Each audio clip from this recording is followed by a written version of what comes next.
ദൈവനാമം മഹത്വപ്പെടുമാറാകട്ടെ. സമാധാന സന്ദേശത്തിലൂടെ എന്നെ ശ്രദ്ധിക്കുന്ന എല്ലാ പ്രിയപ്പെട്ടവർക്കും വീണ്ടും വരുന്നവനായ ക്രിസ്തുയേശുവിന്റെ നാമത്തിൽ എൻ്റെ സ്നേഹവന്ദനം. 1 തെസ്സലോനിക്ക ലേഖനം 4-ാം അധ്യായം അതിൻ്റെ 7-ാമത്തെ വാക്യം, ദൈവം നമ്മെ അശുദ്ധിക്കല്ല വിശുദ്ധീകരണത്തിനത്രേ വിളിച്ചത്. വചനം പറയുകയാണ്, ദൈവം നമ്മെ വിളിച്ചതിന് ദൈവത്തിനൊരു ഉദ്ദേശമുണ്ട്. അത് അശുദ്ധിക്കകത്ത് നിൽക്കാനല്ല, വിശുദ്ധീകരണത്തിന് വേണ്ടിയിട്ടാണ്. അവിടെ തന്നെ വ്യക്തമാക്കുന്ന ഒന്നുണ്ട്, മനുഷ്യൻ്റെ ജീവിതത്തിനകത്ത് ഒരു വിശുദ്ധീകരണം അത്യാവശ്യമാണെന്ന് ദൈവജനം നമ്മെ അവിടെ പഠിപ്പിക്കുകയാണ്. അതുകൊണ്ടാണ് അവിടെ പറയുന്നത്, നിങ്ങൾ അശുദ്ധിക്കല്ല വിളിച്ചത്.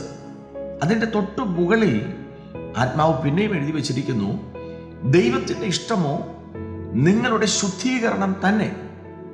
വാസ്തവത്തിൽ ഒരു ദൈവ പൈതലിനെ സംബന്ധിച്ചിടത്തോളം, ക്രിസ്തുവിൻ്റെ അനുയായിയായി സഞ്ചരിക്കുന്ന, കർത്താവിൻ്റെ പിന്നാലെ നടക്കുന്ന ഒരു വ്യക്തിയെ സംബന്ധിച്ചിടത്തോളം വചനം പറയുന്നു, നിങ്ങളെ വിളിച്ചത് അശുദ്ധിക്കകത്ത് കിടന്ന് കറങ്ങാനല്ല, വിശുദ്ധീകരണത്തിലേക്ക് പ്രവേശിക്കാനാണ്.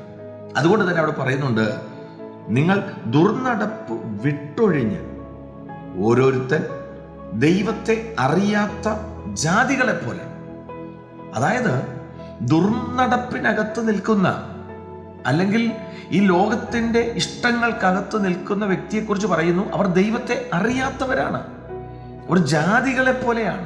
ഈ സന്ദേശം കേൾക്കുമ്പോൾ പ്രിയരെ, നമ്മളൊക്കെ കർത്താവിൻ്റെ കൂടെ നടക്കുന്നവരാണ്, യേശുവിനെ നന്നായിട്ട് അറിയാവുന്നവരാണ്.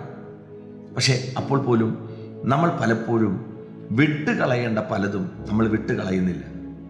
എന്നിട്ട് നമ്മൾ കർത്താവിനെ ആരാധിക്കുന്നു, ഈ ദൈവത്തിൻ്റെ പിന്നാലെ നടക്കുന്നു, ഈ ദൈവമാണ് എൻ്റെ അപ്പൻ എന്ന് നമ്മൾ അവകാശപ്പെടുന്നു.